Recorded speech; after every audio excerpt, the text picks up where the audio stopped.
Well, it's been a quiet week here in Lake Scavagon, my hometown. This week, the Squids listen to voicemail and are joined by Joby Harris of the band Crash Rickshaw. They dive into Switchfoot, discuss unfortunate screen names, technology, physical media, music festivals, Crash Rickshaw albums, his work at NASA, Super Bowl commercials, Taters the Space Cat, and more. Mr. Kyle. Mr. Kyle, comma, Mr. Hey, all right, there we go. You laughed at my. They'll hear me at least. Yep, I can. Okay, good. Yeah, come Very in a loud. little, a little hot. nothing wrong with hot, right? I like to think so. Hot. Some like it Cold. hot, they say. Hot, or cold. We have 4 voicemails. We have 4 voicemails. Holy crap! Well, we have 15 minutes. Let's do it. I suppose I should say Happy Failure Puddle Friday, guys. Nice Trogs mug. Yes. Oh, thank you. All right. Since Mr. Kyle's here, I'll do my one, and then we'll get to these voicemails.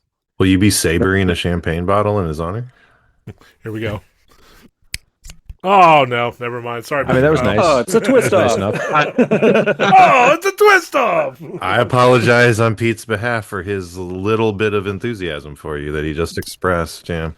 Well, I appreciate that. Thank you. There we go. This is much better. That All was right, much you got the better. cork pop. There you go.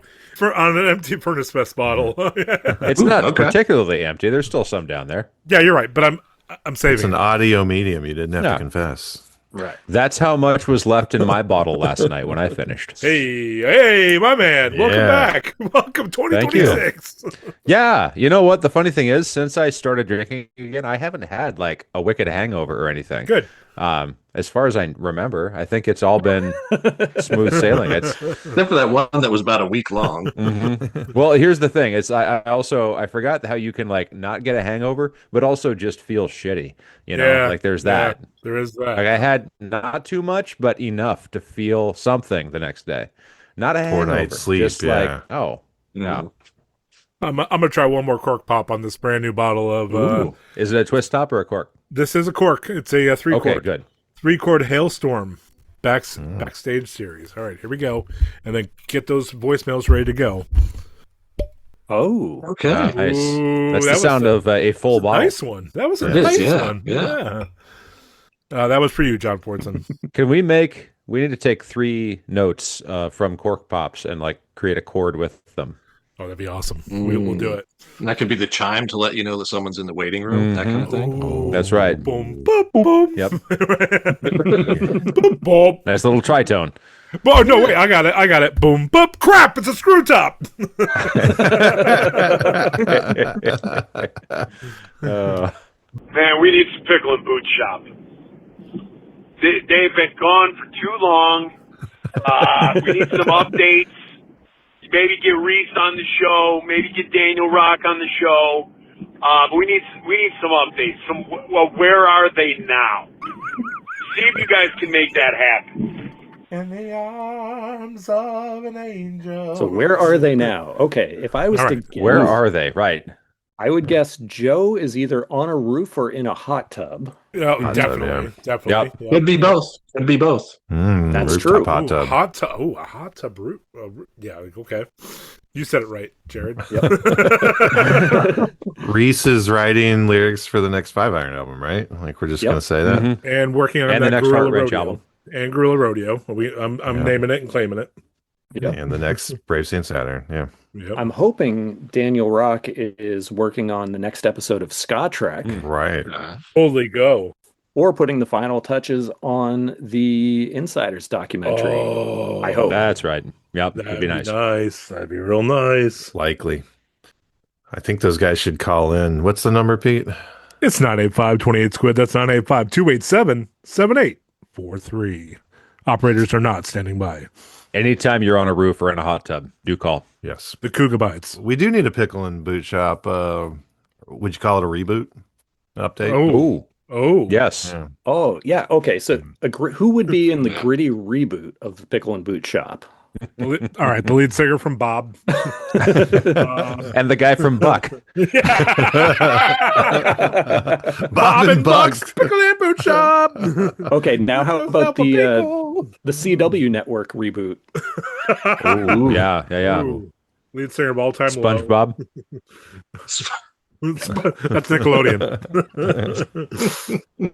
It would have to be like maybe who's in some new like pop punk band or something. Oh, I got you. Millington, those guys. Millington Okay, and Ryan Beck from Another One Down. there you go. All right. That's my buddy's band, guys. We're looking forward to their first episode. That's right. Wait, we should get Reese on. That's a good idea. Glad Yeah. Dang glad that it. was suggested. We hadn't thought of it. Episode 28. Don't go back and listen.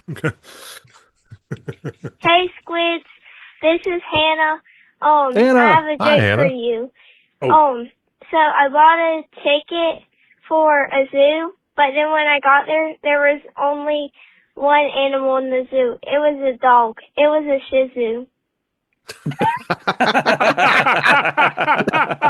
Very good. Very good. I think that was delivered as well as anyone could. Oh, fantastic! Oh, we missed those jokes, Hannah. Oh, That's Welcome a good back. joke, Hannah. welcome back. Please call us anytime with a weekly joke. I would If love only your father were so funny. that. Oh, one can hope. That was a really funny joke. I will be telling that joke to somebody else this week. That's Yes. I'm going to tell it tomorrow. That's coming up. Yeah, quickly. What's up, Squids? It's your good buddy, Mr. Jason W. Davis. Jason Just W. got done Davis. catching up on Yay. past Fridays with Katie from Christian Cringe. Yep. And Jared's game, he's throwing out names of random Christian ska bands, and he name dropped this band called Dime Store Heist, which he probably just pulled off a Wikipedia page because, lo and behold, my college roommate, my freshman and sophomore year, was the guitar player in that band, and I knew him Holy crap! and the bass player, Logan Patton and Michael Stidham. Wild. And I have the CD in my possession, which I can't believe I have because I just had my mother send them all to me. Utterly crazy. Oh, You guys are awesome. Keep up the good work. I'm proud of you. That's Jason. amazing. So I think we have some connections to make and guests to book. Yeah. Correct. Two, we have a Google Drive folder that needs to be established. I Yes. think. Yes, I think I will second that. Unless is that album on streaming? Hey, Google. Let's find out right now. But yeah, we just put that up in our social media. So if anybody checks those timestamps, they'll know when we recorded. But we'll put this back out when that episode comes out. Pete writes this down, screenshot the story. Sorry, I'm trying to look on Apple Music. Well, while you check out Apple Music for them, of note, Paul Meany, Brock, you know this too, just released I do. two songs from the original Mute Math self-titled teleprompt, right? So there's a teleprompt release. Yeah, With- the without non-Warner it. release. Yeah, Mhm. without it and noticed, right? Yeah, which without it and polite, if I'm not mistaken. Sorry, polite. Yes, Yeah, which was one of the mistaken. instrumental tracks that didn't make it to the final full length version when they got distributed by Warner. But Okay. yeah, and Without It is a great song. I think So that's good. been one of the reasons that I've been happy about having my own, local files or whatever, maintaining a collection of MP3s for years. Is that song is great, and I wouldn't listen to that record without being able to hear that song. It's just it's the capstone in my mind. I would agree. Great song. Thanks for joining me in the Mute Math Corner. Oh, you're welcome. Thank you. And also, It's been a while. Been a while. Oh, wrong band. Okay. I also want to note happy Is birthday. that what Meat Math sounds like? Pete? Yes, Okay. they sound just like that. That's with what I a heard. little, with more keys and some jumping around the stage, maybe a mattress or two. Okay. Perfect. I also we would be remiss because we are now this podcast. Happy birthday, Carmen! Happy heavenly birthday! Yes. 70 years ago yesterday. Wait. So it's his birthday, It was yes, Or- it was. or the day that he entered heaven. No, it's his birthday.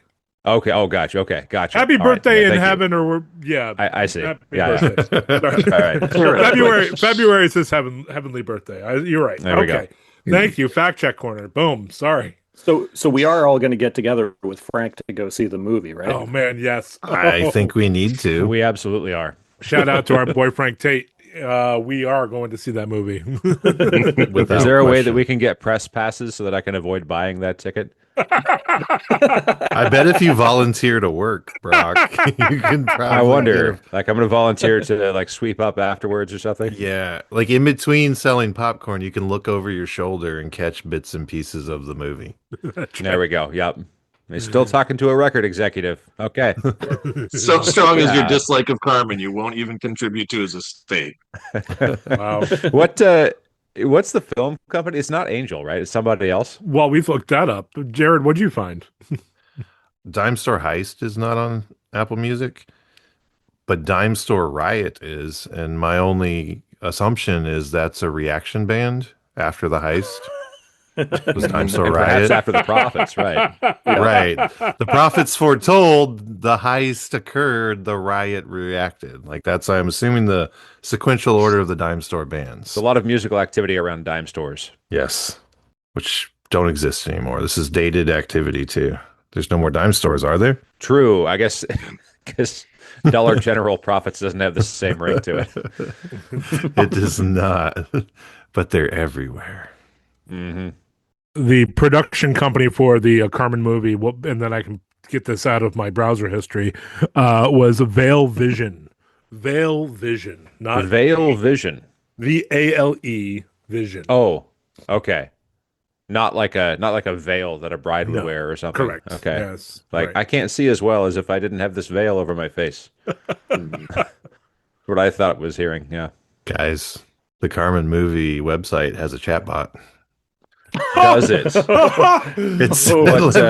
It said, let me know if you have any question. And I have the option to say I have a question or to say no thanks. Where are we going? I mean, obviously, yes. Should You I know ask? what we're doing. Is this Carmen? Is Carmen with us now? Is Carmen with us now?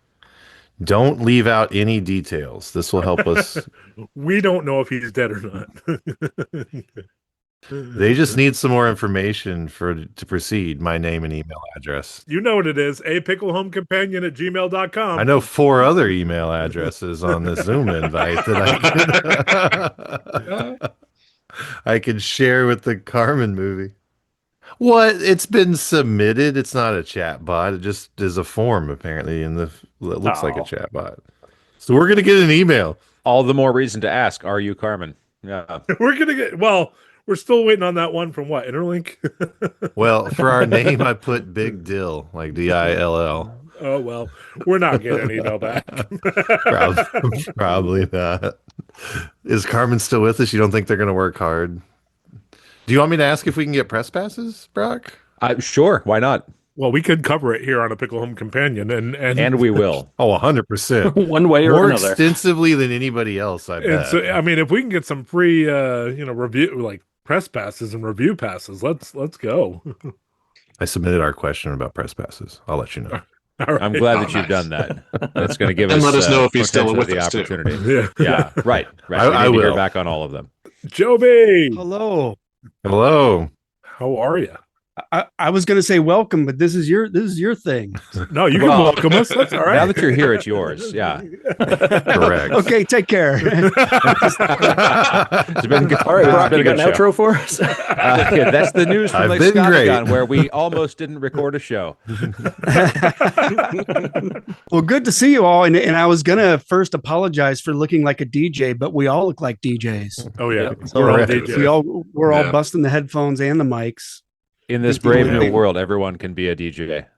Exactly. Good to meet all of you. A And pleasure. we're going yeah. beanie. We got Thank two. you. We got two going There we strong go. with the There we beat. go. There we go. I didn't want you to feel left out. There we go. Thank you. Yeah. Thank you, Pete. Appreciate it. We're gonna see how long this if it gets too warm, but we're in it for now. Beautiful. Beautiful. Is that a Switchfoot beanie? That's a Switchfoot beanie, yeah. All right, I assumed. You know, or maybe a Nintendo Switch. Nope, the foot's on there. Oh, Nintendo Switch foot. what era? What Switchfoot era? What album? What album made you get that merch at a show, or did you order it? Or I got a bundle. It was it was for the Christmas album. I've been a Switchfoot fan for a while, so usually when their bundles come out, I buy it. that's amazing. You know, I worked on one of their music videos.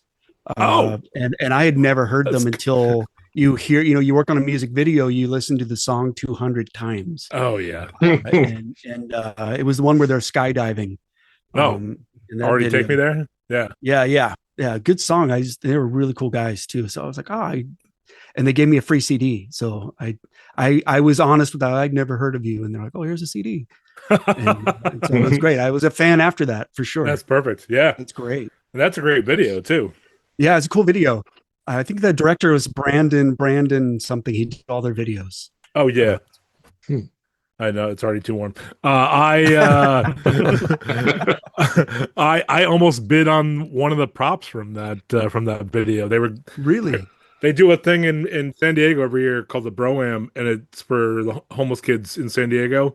And they do like a charity auction, and they were auctioning off like props from videos and other things from their collection. And yeah, I almost went after one of the helmet from the video. Yeah. I think the director had made some kind of fake prop camera on it and stuff like that. So yeah, that's the one. Cool. That's the one they were auctioning off. Yeah. That's very cool. I'm so glad to get to Switchfoot Corner this early in the pod. Thanks, guys. Was that my fault? Did I do that? The guys emailed me earlier and said, get it out of the way. So I was I'm kidding.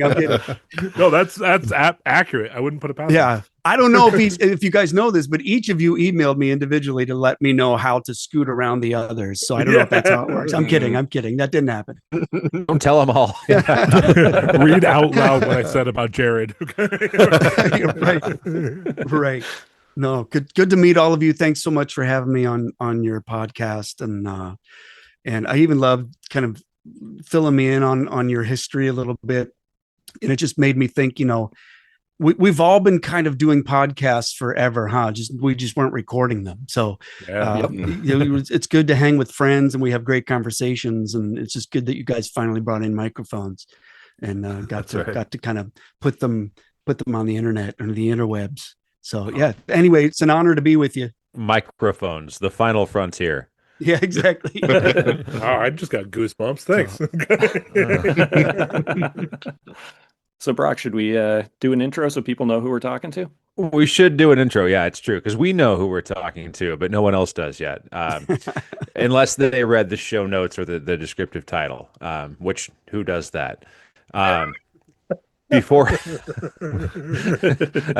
I'm sorry, you write those, don't you, Kevin? I mean, everyone reads them. Every single person reads those. That was a question. Who reads those? And then people can write in. Everyone. Joby, I was just going to say, you kind of know what we're up to here. We got some chicanery, some BS, etc. So feel free to navigate within that space however you see fit. But I did want to check before we kick things off. Is there anything else you have questions about before we really go for it? No, not at all. Yeah, it's just going to be a lot of fun, so I appreciate it. Sweet. Sounds good. Is everything okay technical wise? Yes. Like you guys are getting me Technically, I mean, you look like a DJ, so I think we're perfect. Get your hands in the air, pickle. Already take me there.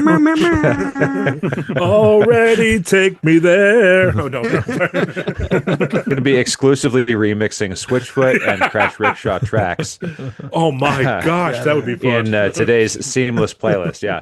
That would be the time that they write to you saying no. That's right. They would want that. They would say that. Can't be brought in on this. Today's guest is Joby Harris.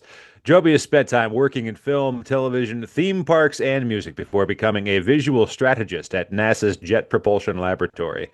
He is the creator of the extremely badass NASA travel posters, which imagine real exoplanets as vacation destinations. He's also the lead singer for the band Crash Rickshaw, and most importantly, a finalist director in the 2011 Doritos Crash the Super Bowl contest. Let's go. Hello, Joey, and thank you for joining us tonight. Oh man, what so great to be here. And I was just listening to that. I was like, oh wow, did I do that? I did that a long time ago. So I appreciate the history there. I really appreciate the kind words, and it's great to see you guys. Great to be on this. Cool. Absolutely lovely. So besides making videos for Switchfoot, thank you, because I was going to reprimand you for not bringing that up in his credits. All right.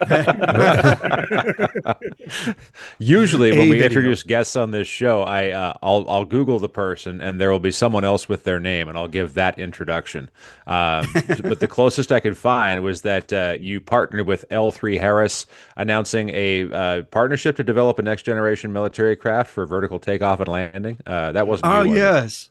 Well, you know, on Instagram, I've got some Instagram stories, but Joby, Joby is kind of a unique name. And so I had a handle that was Joby Wan Kenobi. And so JOBYWANKENOBI. The problem was I didn't do like an underscore to separate those. And so I was talking to a friend from England, and he's like, hey, why is your handle Joby Wankenobi? And I was like, Joby Wankin, Joby Wankin Obi? No, it's Joby Wan Kenobi. They're like, no, it's Joby Wan Kenobi. And I looked at it and I couldn't unsee Joby Wan Kenobi. So I was like, all right, I got to change the handle here. But I wanted Joby at Joby, Joby. And there was one kid in the Philippines who opened an account like when Instagram first came out, and he had it, and he had one post back in 2008.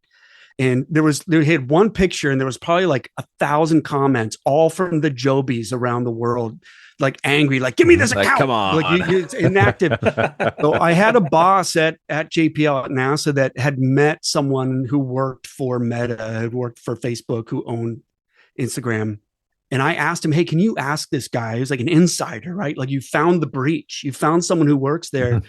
Can you ask him, because he was sort of insidery, can you ask him, do they hand over stalled accounts to anybody? Could he look at this? Could I get the account Joby? And so my old boss kind of emailed the guy, hey, you know, so-and-so, this is Joby. He works with me. He's interested in this stalled account. It hasn't been used in probably 10 years. Can you give it to him? And with it, I thought, oh, we'll hear back from him next year. You know, within 10 minutes, he's like, hey, Joby, nice to meet you. Look, we just gave you the account, and we gave you a blue check mark. Well, at that time I had like 400 followers. So he gave me at Joby and the blue check mark, which was incredibly embarrassing because every comment after that was like, well, who the F are you? Like, who the F are you, check mark guy? And this is even before you used to hate this other guy. It's like, oh, who? Yeah, exactly. So I got at Joby, but this is all coming back to your question. I started getting tagged constantly by two companies. One was Joby Tripod, the company. So people were tagging me on their like super crappy photos. Just like, here's my photos taken with a Joby tripod, but it was like a terrible photo. It was like, it'd be like some random half naked woman, you know, that they took pictures with a Joby tripod, and they tagged me. So I'd untagged the Joby photography tripods, but then there was another one, and it was a helicopter, a transit helicopter for commuting. And so I was like, what is this? And it is a company called Joby Air, and they're making helicopters to kind of be the future of travel. And like, so if you live 10 miles away from your work, you can jump on this 5 or 6 little propeller helicopter, 4-seat helicopter, electric powered, that can get you to work in like 15 minutes. And so there's a few companies like that. And I was so impressed with them, and they kept getting all their clearances, you know, with NASA and with all these things doing it right, that I just bought stock in them. So I was like, you know, this seems like a legit company. You're connected. But then one day they did a post where they're like, Joby is partnering with Harris Incorporated or whatever, some kind of other engineering company called Harris. And so that was the only time I ever left a comment on their thing. I was like, oh, come on, guys, really? Joby's gonna partner with Harris? Like, this is instant. Now I'm gonna buy one more share of your stock. Yeah, the Joby with the blue check mark. Yeah, I got the blue check mark. And I'm still waiting for both companies to offer me, tons of money for the handle. So we'll see. I don't know if that's even legal. Right. Yeah, Someday. I mean, Someday. how could I do that to my buddy who gave me the account? How could I do that? He probably Well, doesn't. you got to give him a cut, right? If you do. get just crazy proceeds from the sale of your handle, then you need to give him a cut. I think that's only right and fair. You at least I Taco would Bell say gift cards or 0.05%. something. Yeah, something. Yeah. Exactly. Yeah. 0.05%. But yeah, long story just to tell you how getting the handle Joby, I've been tagged in many different I love things. it. Fortunately, good companies. So I mean, you could probably get a few helicopter rides out of it anyway. I gotta at least get one. I gotta show up and be know? like, I am the Joby, the at Joby, wink, wink, wink, wink. And With your I gotta at picture least and your get ID next to it. Right. Yeah. right, exactly. So anyway, it's fun how those things kind of happen where it's like, what is this? Why do I keep getting tagged with it? Oh, that's a cool company. That's a really cool company. All Anyway. I can think of is the Jetsons, and I'm like, we are finally there. We're finally there. Exactly. Yeah. Everything. I mean, Star Trek, right? The communicators became flip phones, and we have yet to be able to send ourselves to another place by way of molecules. But that's probably. I think I read a pretty. I mean, working with engineers, you get in these discussions, and virtually every engineer at JPL or NASA started out a Star Trek or Star Wars or inspired by comics, and they'll get into deep conversations about how do we really make a lightsaber, and there's always one engineer that kind of shuts it down. It's like, well, first you got to get the laser to stop and go back. Like, how do you get any laser to stop in midair? It's just going to keep going. So how do you get it to shoot out and stop and bounce back? And I think one of them figured out that to get one lightsaber to work, it would take like the entire amount of power of Las Vegas or something like that. It was, I mean, in terms of like the nuclear power, the nuclear handheld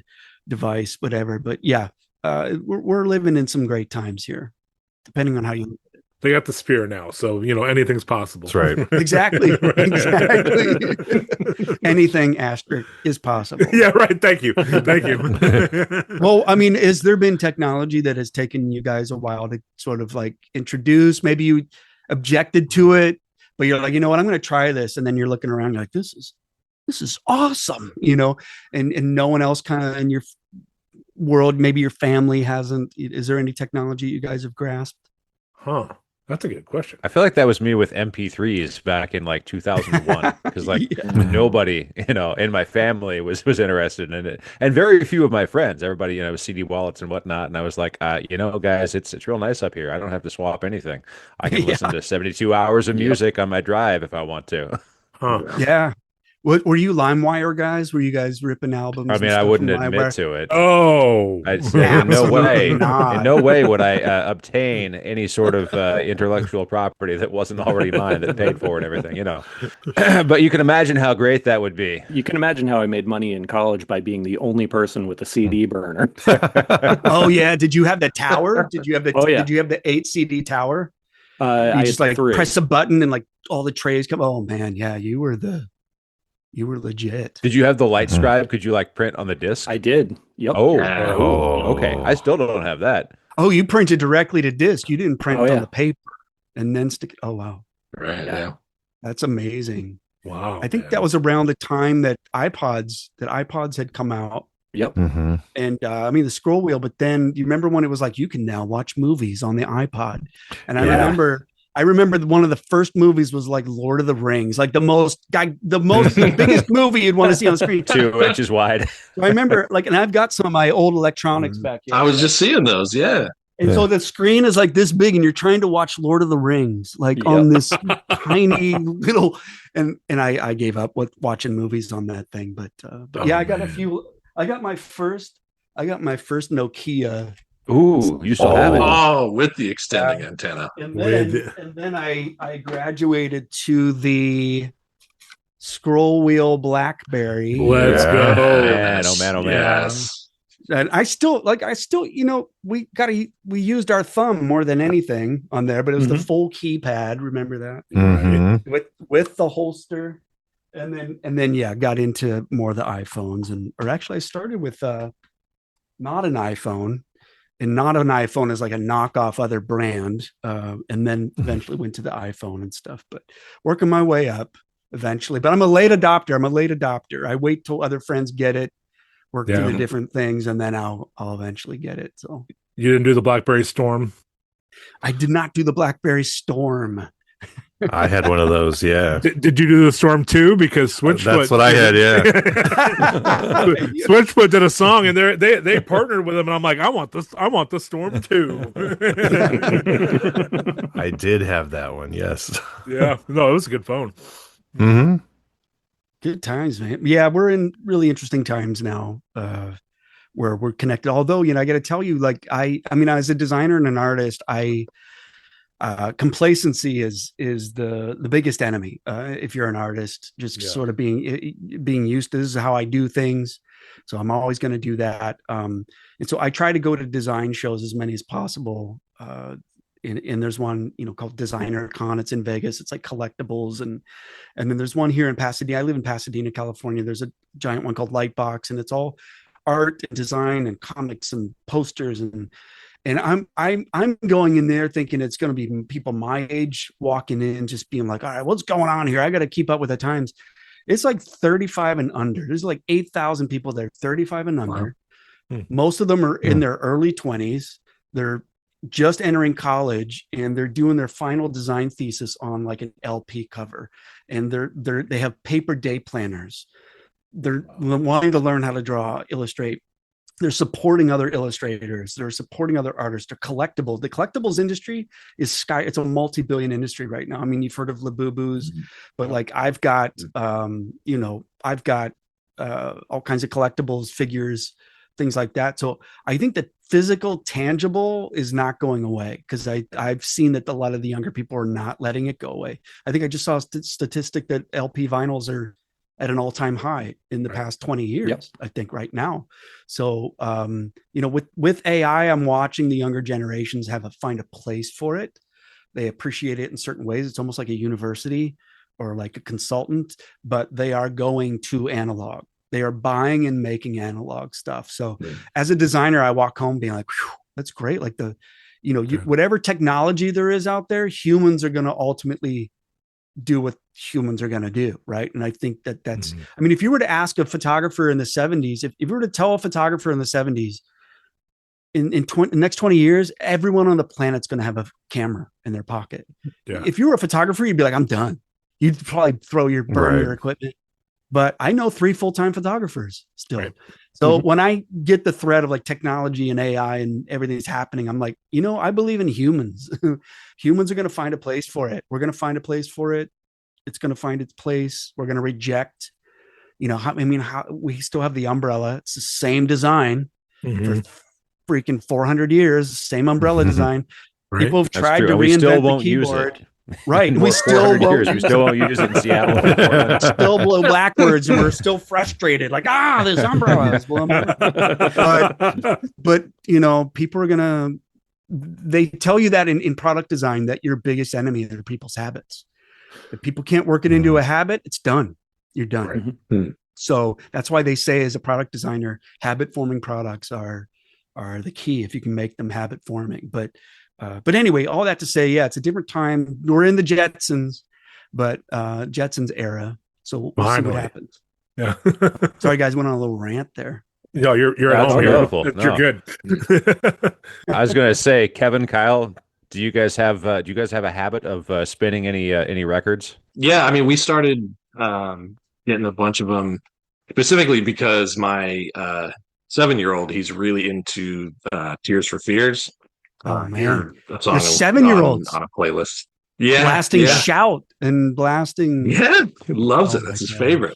So good. So we got him the LP for, it was either Christmas or birthday one year, and it's like, oh well, now we got to get a better record player, we got to get better speakers, and then it turned into this whole thing, and now we've got a lot of records, and it's great because for him, it forces him to sit down and listen to it.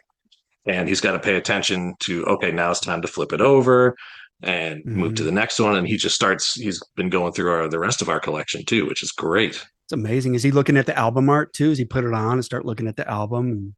Yeah, so it's the turntable's right by a window, so he'll put it up on the windowsill, so it's kind of on display for him, and then he'll just kind of dance around the living room and come back to it and look at it for a little while. But that's amazing, right? And that's that wonder that we had too, just kind of putting it on, hanging around, listening to it, right? Because you had to turn it over, or you get that like that dreaded needle on the paper. So, Yep, so that's incredible. Yeah, I know. I remember discovering the Beatles at that age, my stepdad's tape collection, right? And so I think we're seeing that with kids liking the stuff that we grew up to.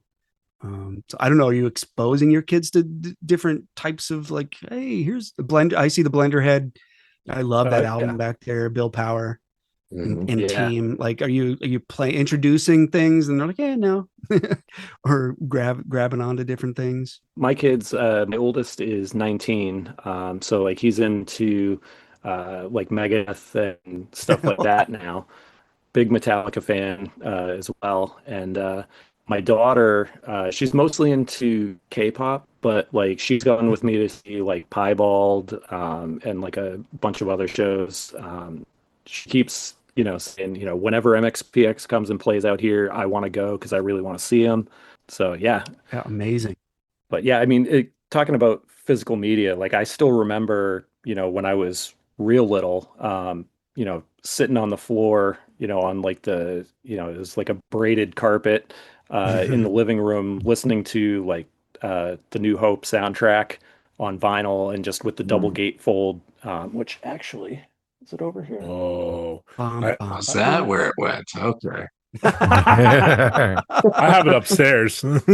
Kevin, are you that guy that just wraps things you borrowed from friends? You wrap it in paper and give it to them at Christmas. You return it. I could. You're like, wow, that record you borrowed from me 3 years ago. Thank you. Anyway, go ahead. What was it? Oh, you got the Star Wars on vinyl. Yeah. Soundtrack. Yep. I have it upstairs. Yep. So that's the one that I used to listen to when I was a kid. So wow. Yeah.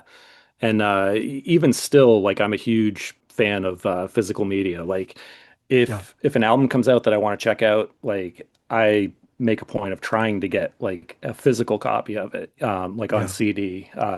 Usually I go CD first and then vinyl if there's no CD available. Yeah. And worst case scenario, then I'll stream it. But I like having the physical copy because digital licenses get yanked all the time. Yeah. And doesn't it feel good knowing that, I mean, who knows how much the artist gets from that, but you just kind of feel like I'm supporting that artist. Like exactly.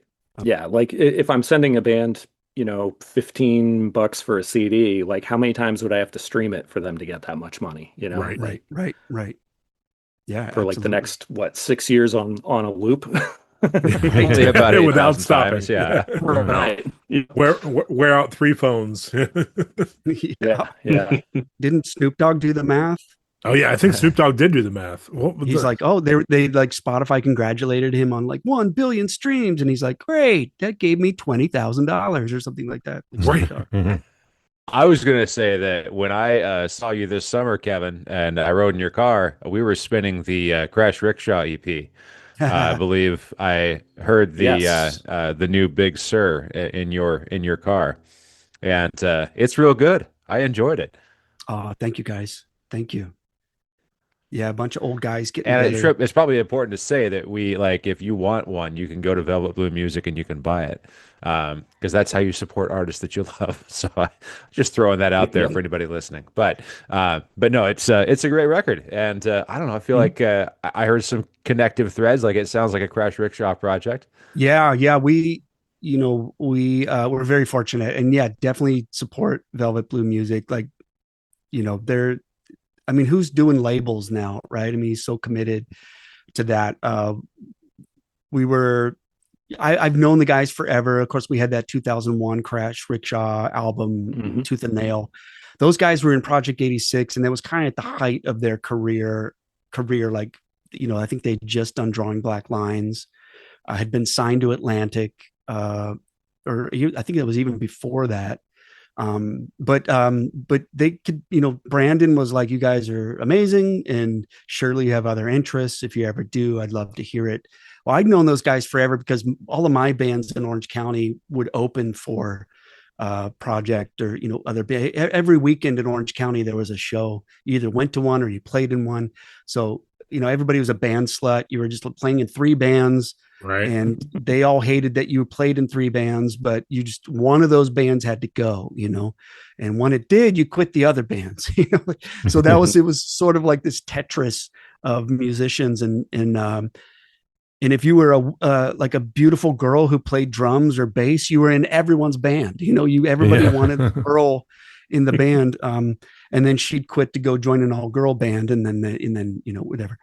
So the Orange County band scene was very fun. But I knew those guys from all of the, the parking lots that you'd stand in waiting for the opening bands to be done for Project 86 to go in. And that sounds cold, but after you tour and play for, I don't know how many years, 3-4 years, all the opening bands start to sound the same, and you're just kind of waiting. So a lot of conversations about bands we like, Drive Like Jehu, Fugazi, and how no one was really doing that weird stuff, and especially in the Christian scene. And so we just got together and wrote like 3 songs on a cassette, 4-track, one time at Alex's church. We just used his sound equipment, his church's sound equipment for the stage, and we just recorded and sent it to Brandon. And he's like, I love this. Here's like, I don't want to say, at that time it was like 20 grand. He's like, here's 20 grand, do an album, like a full grand. I think it was less than that.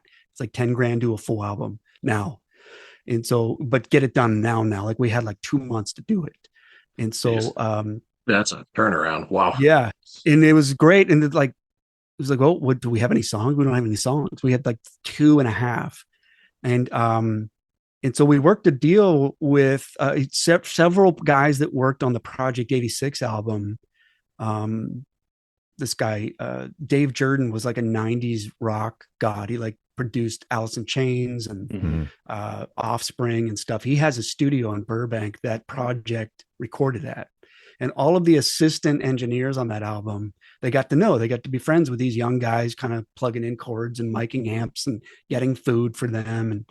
And so one of the guys was this guy, Brian Jordan, son of Dave Jordan, who said he'd been wanting to produce. And so the guys in the band said, well, Dave Jordan's son, Brian, wants to produce his own stuff. He said he'd do it.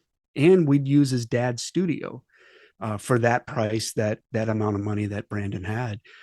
So, man, I had just an incredible experience that I thank God for as a creative, to go to this legendary studio where they recorded Alice in Chains' Dirt album, right? And use all of this equipment of his dad's. And we just had the run of the place for like 2 weeks, and we wrote as we recorded. So it was one of also the rawest creative moments that I've had, where no one knew what I was going to sing until I recorded it. No one knew what Steve was going to play until he played it. Alex would play drums and just keep playing. We'll figure out something to it, that type of thing. We slammed together this album that some will listen to and go, wow, that was like really bad.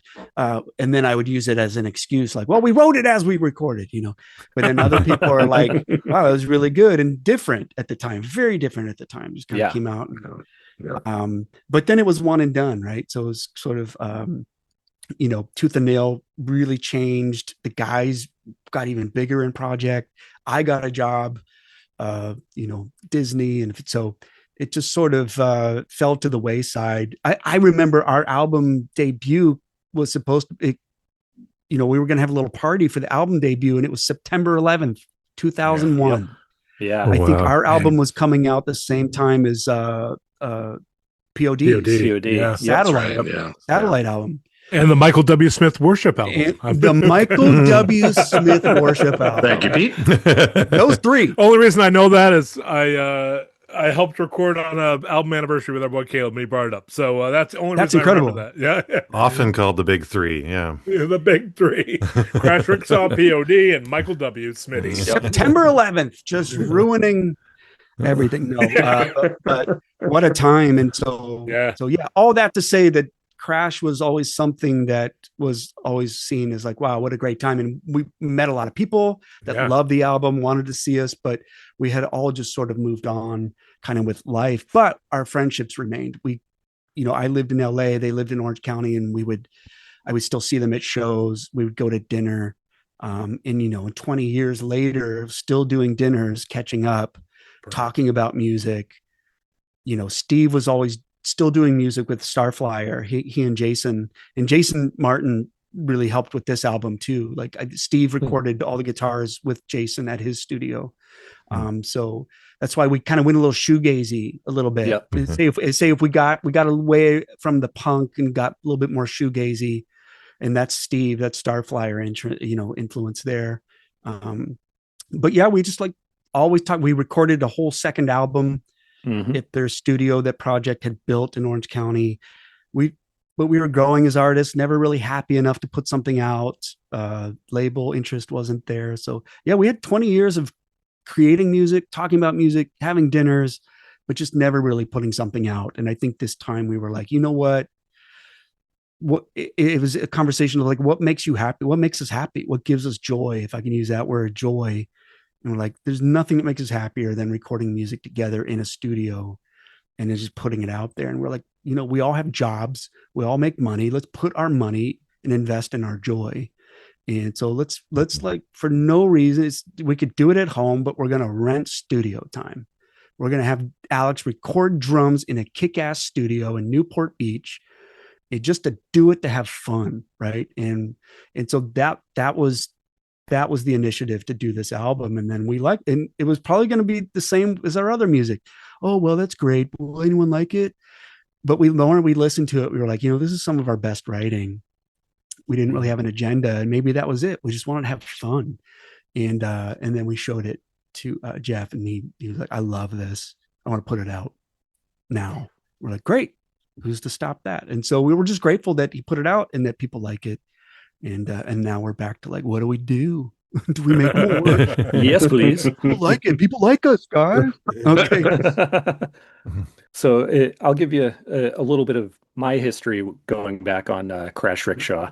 So back 2001 at Soulfest, I was doing some work with Tooth and Nail and basically just kind of running the merch table and stuff like that. And part of the deal was, they paid for me to get into the festival. And then at the end of the festival, I could pick, like I think two or three CDs, like I could take with me.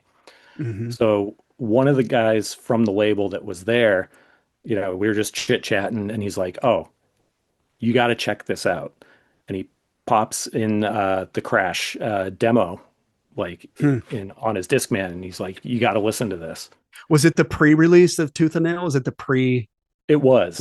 It was the pre-release because all the song titles were wrong. Alphabetical. Alphabetical is alphabetical. So when people would write about their favorite song, it was actually our worst song. Yeah, so I remember that. Yeah, I remember that.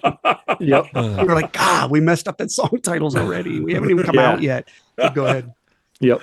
So listen to that, and I basically just like kept putting it on, like playing it, like just. I'm sure it drove everybody else nuts because I was just like, this is so good.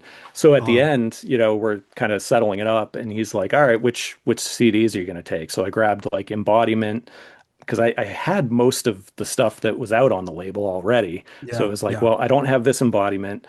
I think I grabbed an extra copy of something else that I was probably gave to Kyle.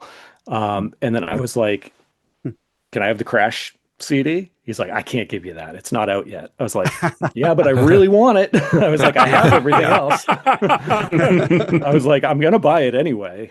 He's like, nah, I really can't. And like, I kept bugging him never got it from him. But I was like I said, I was hooked like immediately just because, awesome. Like I absolutely love the stuff that the dudes in Project do, like musically. Yeah. Like fantastic musicians. And so I did actually end up tracking down one of the promo copies of it where it is in the alphabetical order. That's amazing. So I do have that now, in addition to going out because we got to leave work early on September 11th, and my wife and I went straight to Newbury Comics and picked up POD and Crash Rickshaw. At Not the Michael store. W. So- No. No, I didn't No, get Michael Michael W. Worship? Sorry. I didn't either. You're fine. But yeah.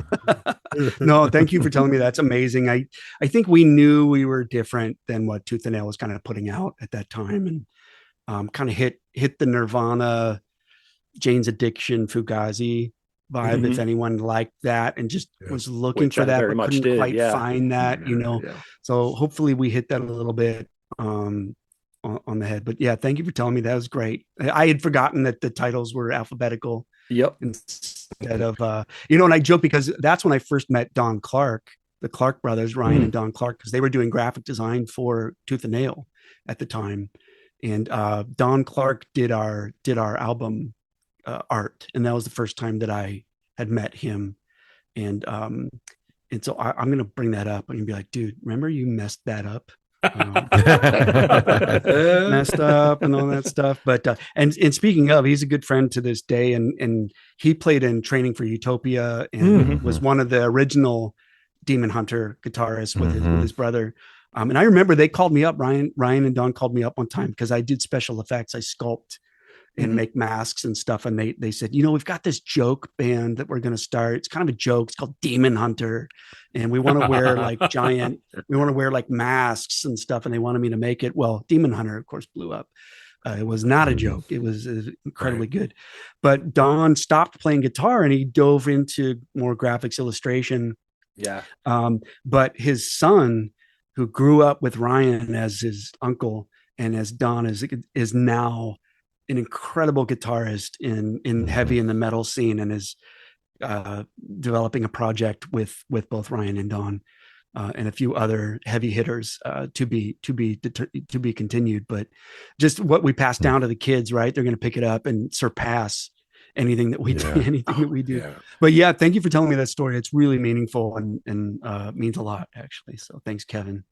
Oh, no problem. Well, I mean, so much so that Kevin was that was the other piece. And we were on our way to see Goaty Hook and Huntington's in Pennsylvania, in your home state. We were at Phantom Power to see them, and we stopped by Record Connection. I'm rifling through the CDs, and he goes, the Crash Rickshaw subtitles over there. You got to grab it. I'm like, who's? I mean, I'd heard you, but I didn't. I forgot, And I'm like, who's Crash Rickshaw? Oh, he explained it to me. I'm like, oh, definitely. So I picked it up off that, and that was our soundtrack to Head Home.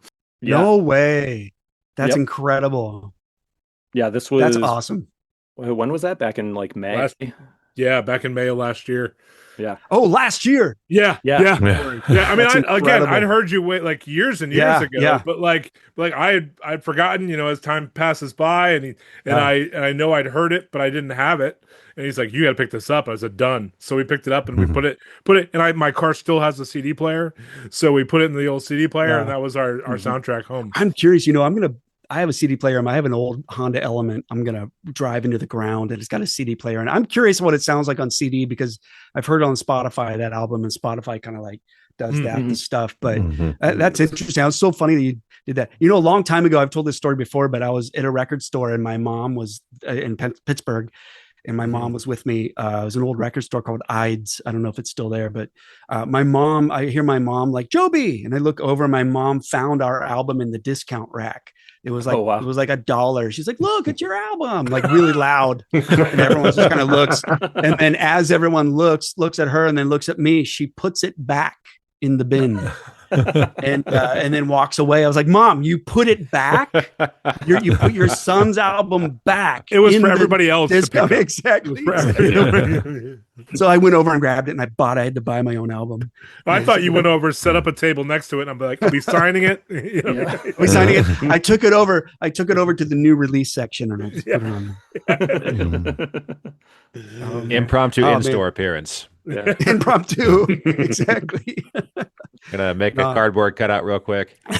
That's one thing I'll do. Anytime I'm at a record store, if I'm going through and I find used copies of those CDs that I absolutely love, I was on the Album Anniversary podcast talking about the Aunt Betty's album, and I Oh. swear I've bought like 10 to 15 copies of that album. Like every time I would find a used copy for like, $5 or less, I was buying it and like giving it to friends, be like, you got to check this out. So like anytime I see stuff like that, like I'll grab it. Like what's another one? The Surfers is another one. Like Uh-huh.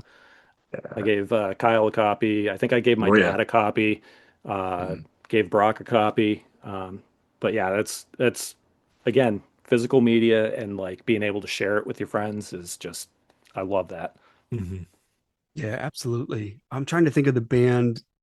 They were amazing. They were like, oh gosh, their name escapes me. But I mean, there were a lot of punk bands that you thought, man, they deserve way more attention than they got. And maybe just they were in even a crappy Christian label, that one and done. I played in a band called Rainy Days. It was a fantastic punk band. I think if any band I played in other than Crash should have made it, it should have been Rainy Days. We were sort of the Cure meets, the Dead Kennedys type of thing. And, but we just, young and had to get jobs and all that stuff. But we played with so many punk bands that were like, you're incredible. And the singer's incredible, but then life hits, right? Life hits and you got to get a job, you got to take care of your kids, you can't tour anymore, the label folds because it was like the son of a rich pastor who just cared about music, started a label and that type of thing. But I love that you guys preserve and find and still see a lot of these bands and really appreciate their albums. It means a lot. There's a lot of hard work, a lot of great people. Someday, I'm entering into filmmaking again, and I may have to do a documentary on just the Orange County, Huntington scene and all the bands that kind of came through there and then filtered out. And I know like a lot of great bands out of like Cleveland and Kansas City, Arizona, like Phoenix, just some scenes, like amazing scenes. So like I'm trying to think of where you guys, what was the scene? Where did you frequent shows to see a lot of these bands? Were there specific clubs, or did you have to drive to specific cities or areas?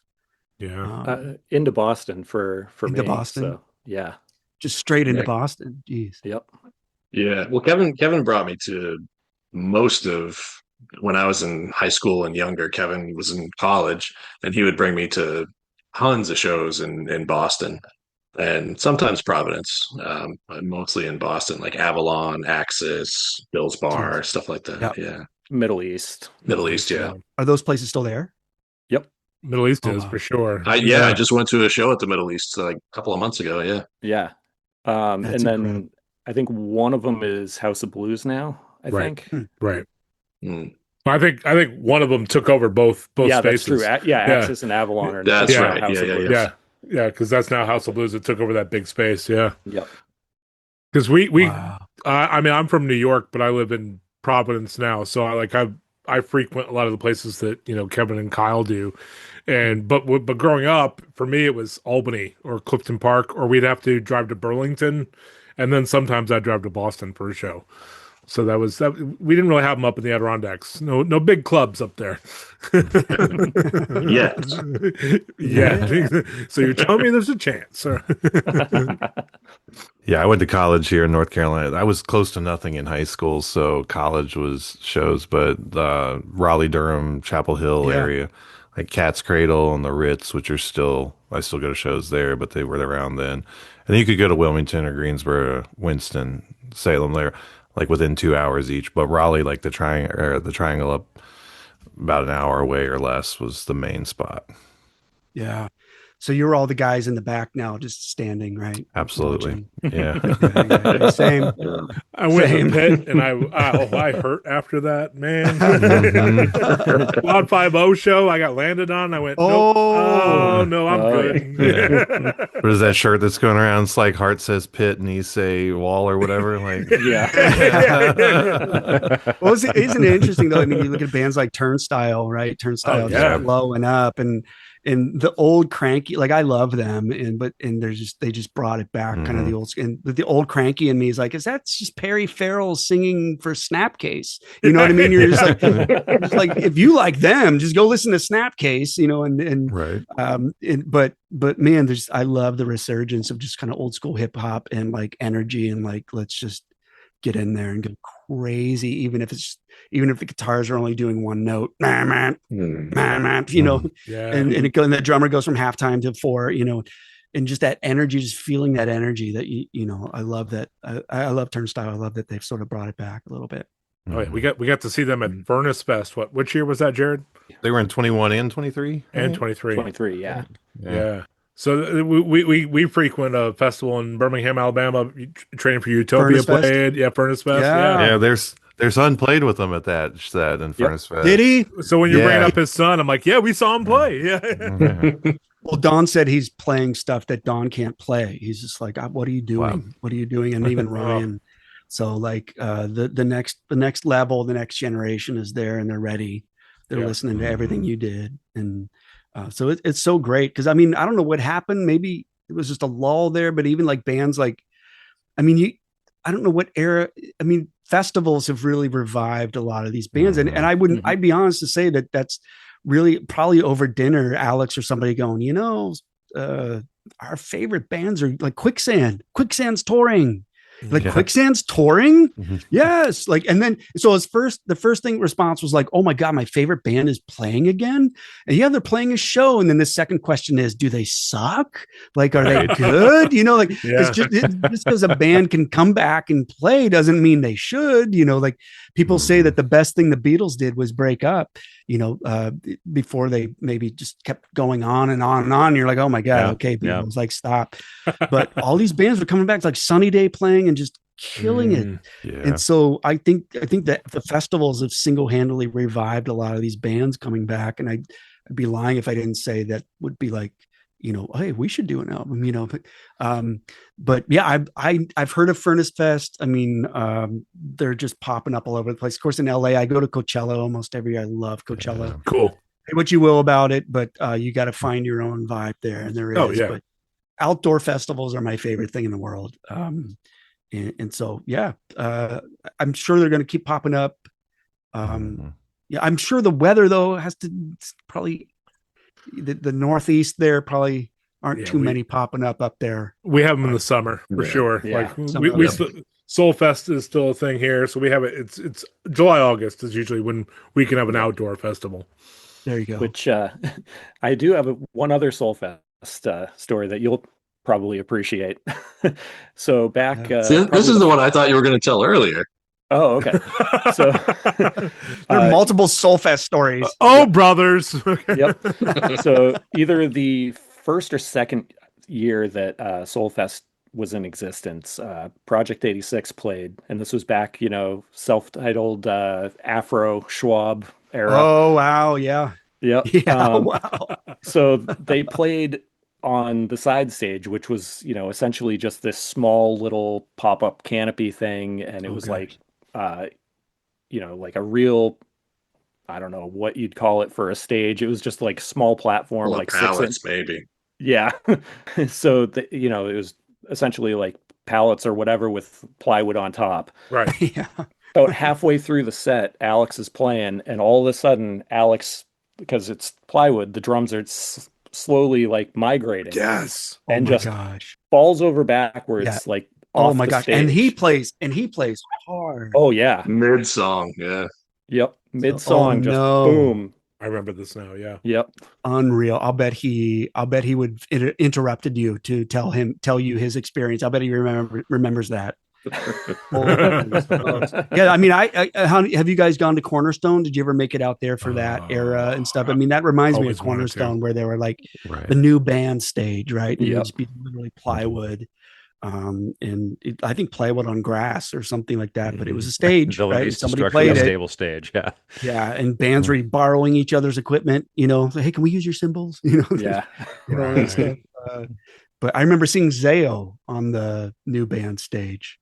Oh wow. When they had a whole different singer. I think I still have their demo cassette they were handing out there. Very good. different vibe, very different vibe, and stuff. But yeah, I love those days. When did Soulfest start? I mean, is that because I think Creation was over there? Creation was the only way. Creation. I saw Amy Grant at Creation. Yeah. I'm like, that's your home state. You know all about Creation. It was my first concert. Exactly. Amy Grant. Oh, I'm trying to think of the first hard rock band they allowed. Jeff Moore in the Distance or something. Right. Trying to think of like what rock they allowed there. Yeah, exactly. He went hard, man. That Jeff Moore. I'm trying to think. Kev, was Everyday Life at Creation, or was that a Soulfest? Everyday Life. Yeah, no, that was at Creation. That was a wild show. They had that side stage, right? What they call the side they had stage? the fringe stage. It was the fringe stage. Fringe, yeah. I hit Creation a couple years. That was good. Yeah. I mean, festivals, I don't know. I think they're great. They're not going to go away. I mean, they're expensive, right? To drop $500 to see 6 of your favorite bands, or even not 7 or 8, and get some nachos and stuff in between, and have as I'm going to go off on another rant. It has technology is going crazy. Our phones are going crazy. And honestly, like, memories are still currency, right? For a healthy mental state. We talk about therapy and all that, which I'm a big fan of, but like, honestly, I'll tell people struggling with mental health, I'm like, you need to go and create new realities that become new memories. And when you can have memories to think back on, it's all we're going to have when we're 80 and 85 is our memories to really look at. We're not going to, maybe we'll be 90 scrolling our phones, but really we're going to be going to what we stored in our head here. And I've had some of the most memorable experiences at festivals with people, bands, environments. It rained, the sunset, as they hit that one note, oh my gosh. Just like I don't think outdoor festivals are going to go away. No. And I hope they don't. Hopefully they get away from like Ticketmaster and all those people. Right. Yeah.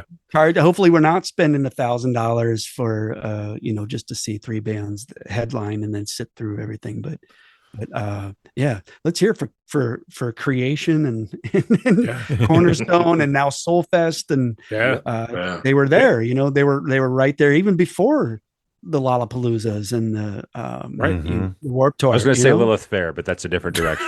Lilith Fair, right? But I mean, it's crazy that I saw Amy Grant at Creation a decade before there was even a Vans Warped Tour or a Lollapalooza or something. So and Soulfest started in '98. So it 98.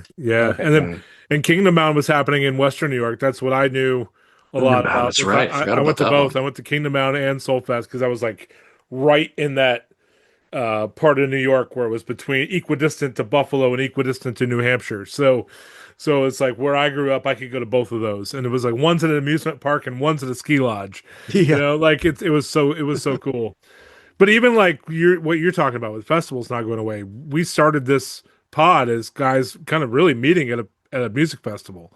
So and then we just started. I mean, I met Kevin at Soulfest way back. I mean, in passing, but when we realized music festivals have really been kind of our like the nucleus for a lot of this. So where it all started. Yeah, I mean, of course, you're going to go see your favorite band, but I would almost just save up and wait till they go to a festival and go to the festival, right? Yeah. Like, fly there, even make it more of a memory. Fly to a new city to go to that festival. Really treat it like a vacation and just come back with memories and even nightmares. I don't know. Staying at a Motel 6, or whatever. I was going to say steamy hotels, steamy hotels, everything. Yeah. 3 dudes sharing a bed, It was 4 dudes in a steamy hotel. 4 dudes like, your head goes down to my feet. Why can't you? You like sardines? Yeah. Are you over sheets tonight or under sheets tonight? Yeah, over sheets. No, you're over sheet. I'm under sheet. Your head. Yeah. Yeah. Right. Funny. Oh, so good. Well, whose daughter is the K-pop fan? Mine. Yeah. Oh, well, there's a festival out here in LA that I help with and do a lot of stuff for called Head in the Clouds. And I know they do it in New York. It's Upper New York. They now have it there too, LA and New York. And it's all these groups from Korea, Japan, and China, and just the Asian music and, kind of coming in doing that. It's an interesting festival too. Like I remember going to it here in LA because I have friends in a band called the Linda Lindas. It's a young girl that I've known forever playing guitar for them. Yeah. And they were going to play there. And I remember walking around and I didn't know any artist, no one. And I was like, wow, there's a lot of Asians here. They're like, it's an Asian music festival. I was like, oh, and so I'm Shazamming all of the artists. I'm like, this is actually really good pop music. And it wasn't K-pop. It was like from the Philippines or from, China, Taiwan. It was like all these artists I'd never heard of and fantastic. They just haven't broken into the US, but they had a subculture of fans, but it took me going to a festival and getting the onslaught of the best at that one space. I was like, oh, wow, that's really cool. And now I'm kind of a fan of a lot of them. But yeah, festivals, let's hope they never go away. Let's hope the industry doesn't kill those things with prices. I do have one other thing I want to talk about Crash Rickshaw with you. Sure. So the Unknown Clarity album, if I remember correctly, there's a handful of vinyl out there, and there was no CD ever made for that one. Is that right? Correct. Yeah. The project guys had done so well with just in their career that I think when they got signed to Atlantic back in the record days, the label days, when they just gave you a huge amount of money to just get you, kind of the incubus, we're going to rent a huge house in Malibu to write for 6 months, Well, of course you got to recoup all that. You're never going to see your money because that's all going to get paid off. But Atlantic was like, hey, we're going to build you a studio so that you can demo for your next album. And so they built this cool studio out of 2 storage units. And I don't know if it's legal. I don't know if they knocked out a wall or what, but they built the studio. And so of course I got to benefit off of their success. So Crash, in between albums or tours, we would write and record in this studio. And yeah, we put a whole album together called The Unknown Clarity. Tooth and Nail had kind of moved on. So we were going to self-release it, and it was on Spotify for a little bit. We did release it. And then a fan who had heard it said, I love these sort of self-made, I've got money, I'm trying to start a label, printed, however many copies of the vinyl. And I have one, fortunately got me one. Nice. But that was it. I didn't know how many there were. I didn't know how few there were until people have brought it up. There's like only 10 in existence or something. Yeah. I think and 14 seems to be the number that keeps popping up. Yeah. I remember the guy sent me like 3 or 4 to sign. I got the guys to sign them and send them to fans. But I think it was a recent decision when we knew we were going to try to put this one out. We didn't want anyone going back to that old album because we weren't 100% proud of it. And so I think it was collectively a decision like, hey, and I had control of it. I put it up like a distro kid, type of thing. And so I took it down because I think we wanted to wait and see what happened with this. And we realized, wow, there's a lot of fans that like this new album. We had some good songs on The Unknown Clarity and then other ones that we wouldn't want out.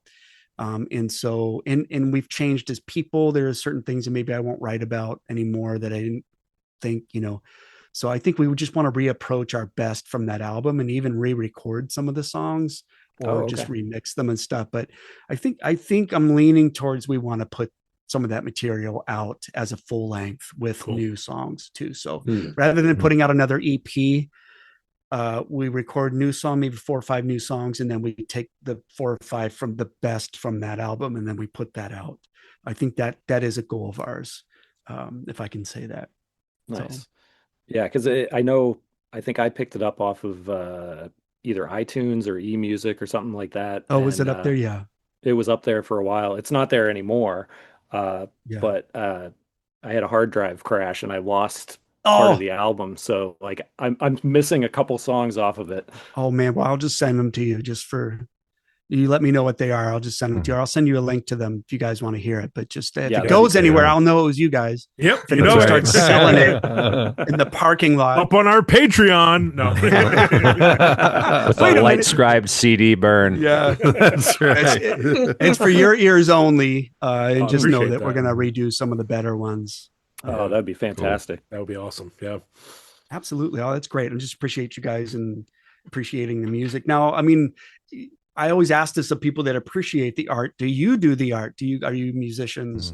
Any of you put out playing bands or put anything out or anything like that? Well, I'm aspiring to be the drummer for the band Mustard when they reform, but I was in a couple of bands back in the day, and I've done a little bit of like just independent music, making covers and stuff at home, and I'd love to get back into that, but it's hard to find time. I got two really young kids, and it takes a lot more time to parent now than I think it will in a couple of years, and that's probably when I'll have more time to keep on doing it. Yeah. I mean, that's good that you're choosing to be a dad first, right? So it's like you could go the other way and make it Trying, all about music and then trying real hard. Okay, good. Yeah, I was, I don't know if I'm out. My mind kind of goes in different places, but it reminds me of I read Phil Collins autobiography, and I was just like, all right, take me, Phil Collins. Like I love Phil Collins, and like, Yeah. it starts with how like Genesis started and how they found Peter Gabriel, and like he showed up at an audition, and you're like, yes, this is great. And then when it gets to like Phil Collins and how he made all of his hits, you're just like, oh, he was an absent. He like ignored his kids and like just lived in the studio. And because he lived in the studio, he like got several divorces, and his kids didn't like him, and that was fueled his songs. And so I was like, oh man, you mean that favorite song that I love is about how your life was falling apart because all you did was think about music and do music and ignored everything else? And I was like, oh man. But I heard that he's had a good sort of rekindling with all of his family and his kids, and that's good to hear. Yeah, it's come good around to hear. To it and eventually. finally now, right? That is like the right time now. And then I'm actually staring at it. This is one of the greatest rock autobiographies I've ever read. Oh, I recommend it on audio. Oh yeah, for sure. With Paul Stanley. You writing that down, Stanley's audio. I get. This is the greatest music 80s. Everything you ever wanted out of a rock star life is in here. But I think it's a book about branding. It's honestly a book about branding. But this guy later, he kind of does that whole thing too. Like everybody met their wife at the Rainbow Bar and Grill in Hollywood, right? It's where all the groupies hung out. But he really kind of later in life kind of starts to make family everything, and it's really comes full circle. It's a really great. I think it's for those listening. It's the Face the Music, A Life Exposed, Paul Stanley autobiography. Yeah, but like I read a few other autobiographies, like especially the 80s, like and it's very funny. You'll see like great writing, and then suddenly just a dumb quote, and that's when the musician came in and added their thing to their autobiography. Isn't that the truth? It's like, oh, come on. But this one is just excellent from start to finish, and I've heard it's an even better audiobook.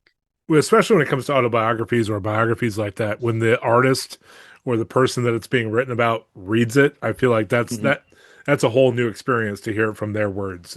Yeah. Yeah, absolutely. And just what a world. I mean, even in the studio when it was just him and the backup drummer, like just writing and recording everything. And they made him the new drummer of Kiss eventually. Forgive me for Kiss fans. I don't know the names, but there are multiple drummers involved. I know that, but eventually the dude who came in and recorded a lot of the stuff ended up becoming the touring drummer, and just very interesting, the dynamics. But again, just if you want a class on branding, how to get out of just music and get into film and comics and dolls and collectibles and stuff, it's a class on that. So I recommend it highly. And something that just stuck out is he was a taxi driver in New York. Wow. And he said that I remember driving a taxi, dropping off two people at Madison Square Garden to go see, I think, Elvis or something. And he said, I'm going to play here someday. And I think it was like 4 years later. Yeah. 4 years. You go from taxi driver to like opening a Madison Square Garden. I think that's why, like, going back to K-pop Demon Hunters. I don't know if you've seen it. I don't know if you know anything about it, but I love that Tooth and Nail band. Yeah. Yeah. It's a Tooth and Nail band. Some of the members of Goaty Hook were in it, I think. Right. John Dunn was in it with Demon Hunter. Yeah. His side project. Yeah. His side project. But those people went from like a job to winning Grammys and Academy Awards in 1 year. Right. So how quickly things can happen and change a life whenever you're just kind of creating and getting it out there. But that kind of happened for him too. Yeah. Well, you were talking about people, that still, that if we create anything, I know that we have two brothers here that have been in bands as well. So Yep. Wow, cool. Mm-hmm. take Yeah. it, boys. Playing what? Who played the I was the bass player. nice? Yeah. So I initially I had wanted to play bass, and then I got overruled. So You both could it have was played like, bass. That'd be interesting, but it Ooh. didn't work out. hold on. A new It's like- reboot for Mustard now with two basses. I Now like with two this. bass players. Yes. Yeah. Oops, all bases and Brockett drums. And Brock. If that happened, I would play bass too. Only rhythm section. Right. Everyone would see you. They're like, "Have you heard of the band that plays three basses?" Would be amazing. That's yeah, awesome. so we played in a handful of bands together, and then ended up. So we got recruited to play in this band Mustard. It was the singer. I'm trying to remember. It was the singer of the band we were in. His sister's sister. fiance. Yeah, his sister's fiance was drummer in this band Mustard, and their guitarist and bass player left the band right before they were about to go tour out on the West Oh. Coast. Yeah. So we had I think 2 weeks or something like that to learn all the songs. It was 2 weeks from when they sent us the album to when we got on the bus. Yeah. Wow. Yeah. 12 songs, like a big album. Had to Yep, learn everything. they had 2 albums, and they basically Wow. said these are the ones that we're going to play on the tour. So learn these 8 or 9 songs or something like that, and then Yeah. Well, there was a couple that they wanted to do, and we listened to them. And we were like, maybe not these. How about these instead? yeah. Okay. So we- As a consumer, as a fan, Yeah. we like these. Oh man. Yeah. Oh, that's great. And how'd that tour go? Did you go on it? It was a lot of fun. It was a blast. Yeah. Yeah. Yeah. It was Yeah. cool, getting to see, the West Coast, and lots of stories from that, we got Yeah. to get down to San Diego, and I'm going in all the local, bookshops trying to find Reeve Oliver albums and Yeah. Mhm. Yeah. Did you play down at the Gas Lamp District or something like that? It was like all the shops, the main downtown. yeah, it was area. Yeah. we played, let's see, it was in El Cajon at some huge church, and they put on an outdoor festival, and Yeah. so we played in the parking lot, and I just remember it was the first show that we played, and we were used to playing in front of 40 Yeah. youth group kids, and then we Yeah. get there, and Hey, it's we had a good following in Philly, though. we did. Philly, always a good following in Philly. Yep. Yeah, right. Cliffy Huntington showed up to one of our shows, so There you go. and then we murdered a Huntington song. It was awful. So bad. Oh no. But yeah, so we get to San Diego, and we go out on stage, and it's just hundreds of people. It Wow. was nuts. Yeah. The rest of the tour was not as well attended, but but that was kind of whoa, this is Yeah. a whole different ball game. And then we got Yeah. back into our comfort zone with a dozen. And then we're good. There you Yeah. go. Amazing. That's great. The touring, yeah, you can't just describe the touring experience, and you show up, you go to Chicago, and 15 people show up, Mhm. and then you go to some random little town out in the middle of, I don't know, Kansas, and then it's 500 people. It really is a community, how bored they are, how Yep. close people are, the schools, how much influence the churches of you really kind of knew the really good youth pastors, right? That Right. built community by the shows you went to where there was 500 kids, and it was man, this youth group is insane. Orange County, I think this guy Jason, who played drums for Unashamed and the Supertones, he was a youth Supertones, yeah. pastor. Mhm. The youth pastor, full-time Yep. youth pastor. And that those churches, those kids just, guaranteed Orange County. It was a scene too, but just massive turnouts, and they were all there for the youth group, under this guy. So, touring was really interesting. The shows you thought you were going to kill it. Actually, you knew it by way of merch. And when you're touring, you start overlooking how many people are in the crowd, and you just start basing it on who buys merch. Like Yep. you're just like, oh, I love that town. We sold so much merch there. And how many Right. people go? Not many, but they buy all the merch. Because that's literally how you survive on tour is through the merch. And unfortunately, some churches did the thanks for your ministry handshake. We have pizza for you. We're like, no, we actually need gas money and hotel and meatballs. yes, spaghetti and meatballs. Oh, yes. There's always the tour mom, right, who cooks for the bands. She loves all the Tooth and Nail bands that come through there. But yeah, touring, man, I'm glad that you got to really kind of dive deep there into the West Coast touring and stuff. That's cool. Yeah. I'm all for the 3-bass band. 3-bass Let's do it. Mustard band. That'd be the Spinal Tap version of Mustard. Presented by a pickle home companion. Yes. You get 4. You get 4 bass players, and each of you only has 1 string, and you all have to. There we go. Yeah. Hey, See, John that's why John I'm- Fortson, join. You need 4. So I'll take a hard right turn. Yes, finally a hard right. Oh, How's Taters doing? Oh man, Taters is great. I thought he would wander in. Usually when he hears me talking, he gets excited. He loves people. Taters is great. Yeah, my Taters is my cat. And yeah, it's COVID kittens when we're all at home. Everybody either started baking bread or getting pets, And so I got pets and got 2 kittens. And then I realized, shoot, this is like a 16, 18-year commitment with these things, Yep. But fortunately, I grew up with cats. I understand why people don't like cats. They pee all over everything, and feral cats are crazy. But indoor cats are pretty magical, kept me company. But yeah, this one Taters, he's, I was working at JPL NASA.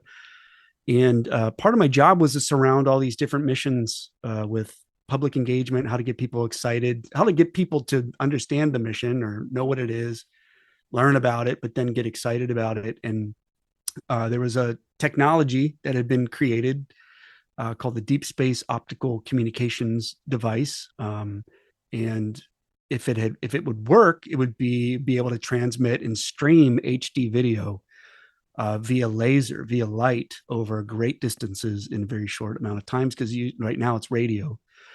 So they attached it to a spacecraft. They were going to attach it to a spacecraft called Psyche, which was going out to investigate like an asteroid out near Mars. And so usually when there's a spacecraft that's built and is going somewhere, you've got a lot of science instruments and things that want to kind of hitch a ride with it to test things. And so there was a bit of a countdown. We had a few months. But they came to me and said, what should the video be? What should be the first video? And can you create that? And so, I've got some interesting measurables that we kind of talked about how products have to be habit forming. You're up against people's habits. In the same way, you can create something and it could just be one and done, gone, because we're just so pummeled with media on a daily basis. They're really, and everyone's battling to be viral. Like, what do you do to be viral? So I've got these sort of 4 measurables that I measure everything. I put everything through that I'm going to create. And one of them is like, what gets people talking?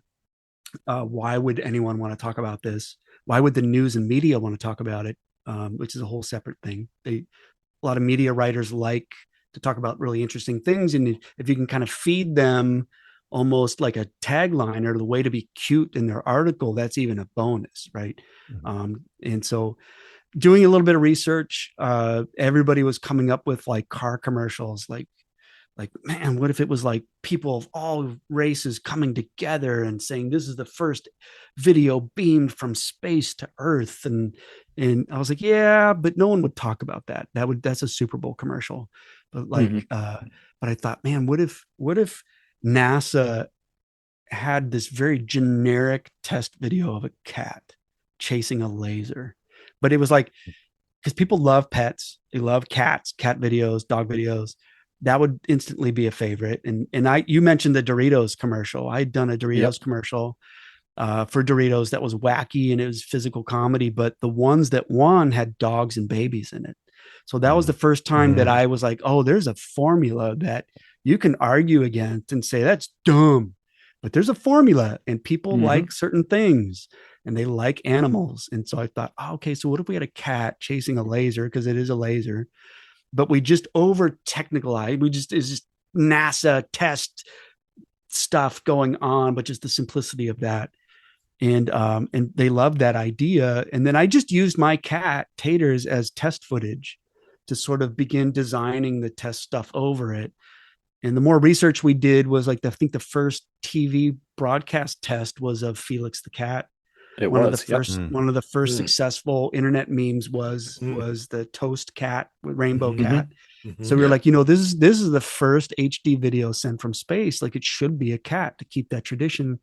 But we were thinking of using stock footage or like film really good slow motion cat chasing. And it just didn't seem like the generic enough of, and everybody kept coming back to my cat. Like, why not use that footage you used of your cat chasing the laser? It's hilarious, And so that's ended up what happening. We used real footage of my cat Taters chasing a laser, and a really talented designer, Alicia Tsai, who I was working with, designed she did a ton of research on the mission and the science and the engineering behind it, and put that all around. And then we released it. We got it out to the public, and the video launched on the device, on the engineering launched. And then we waited. I thought we were going to be waiting 3 years, 3 years, because that's space. Missions take 3 years to get to Mars, Mhm. Mhm. all this stuff. But then I got a text one night saying, hey, they're going to beam it now. They're going to test it now. Here's a live feed to the room.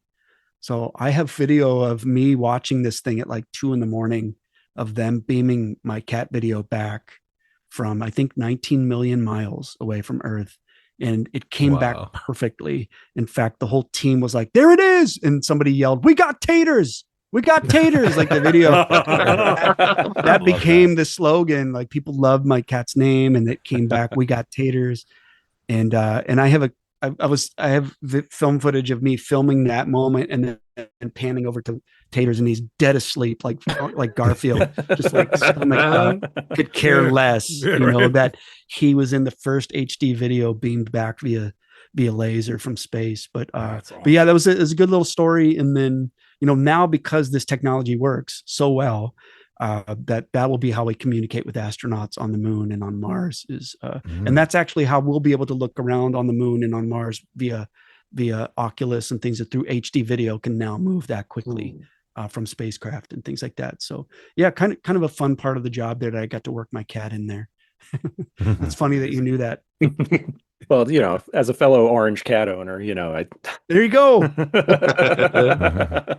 That's awesome. Garfield, I think, is still in the top. I'm going to use the top 20 here, but I think it is the top 5. Garfield is still in the top 5 IPs, most popular IPs that are out there. It's like Wow. Hello Kitty, Pokemon. I think it's even above Peanuts. I'm not sure, but Garfield is still in Now there. it is. Yeah. Yeah. Yeah.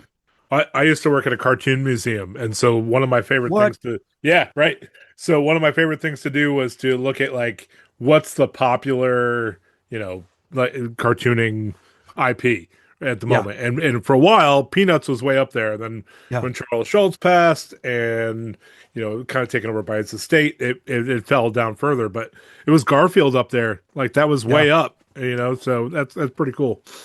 Yeah. Remember there was the Battle of the Orange Cats. Remember Heathcliff? Heathcliff Yep. didn't Oh, yeah. really quite. Yep. Heathcliff was the more angry one. I think there was another alley cat cartoon in there. I forget what it was, but yeah, that was quite the battle there. But Garfield won, Jim Davis. Oh yeah. Yep. And another one that surprised me was Winnie the Pooh. Winnie the Pooh was up there pretty Yeah. high in terms of IP. And someone explained, had a really talented designer that we were designing for NASA for our astrophysics and universe public engagement. We were trying to create characters that would travel to different planets and try to, these things called exoplanets. Really talented designer named Elaine. And first thing we told her to do was like, can you research what IP's out there and what makes them really good? And shockingly, Winnie the Pooh was pretty high. And I think it was because it's just genuine, wholesome friends inclusiveness. They're all weird. They all should be rejected and not included, but yet they all like, hey, you can be weird here, Right. type of thing. So I think that's what people are kind of gravitating to, much like your podcast. Permission to be weird here. So would I be Tigger or? Yeah. Well, you got two bass players, so maybe both of you can be. Who's Eeyore? Are you? Okay. I was gonna throw my hat in the ring to be Eeyore. Yeah, I think. Yeah, there you go. Well, if we have multiple bases, why can't we have multiple Eeyores? Right. That's true. Okay. All right. That's a new universe. That'll the do. Eeyore, the Winnie the Pooh universe. Much like Marvel. I don't think anybody wants to be Owl, right? Because he's not like particularly generously portrayed, but I could also be Owl. There you go. All right. Well, then who's Winnie? Oh, bother. Exactly. Well, it's interesting about that Taters project because the projects that and same with those travel posters to other I was worlds. just gonna say, we should talk about the posters too. I illustrated a lot of those for a hallway for the offices, just for the scientists, and then those ended up people requested them, and then NASA was like, all right, well, if anyone wants them, here's a link, because we can't spend taxpayer money on printing them.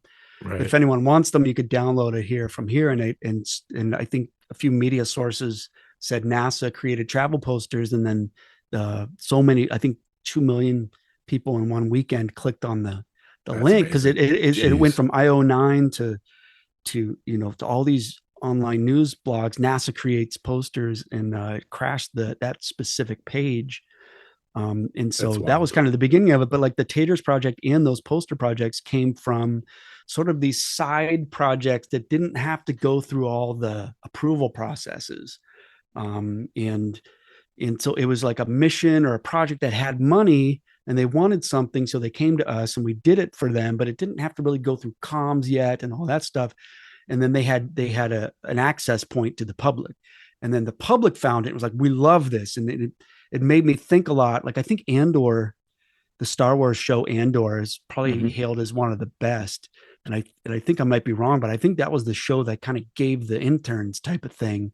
Like, hey, it doesn't really have any recognizable characters in it.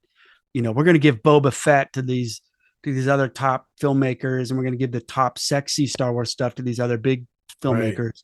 We'll give Andor to these other ones, and they killed it and ended up being one of the best.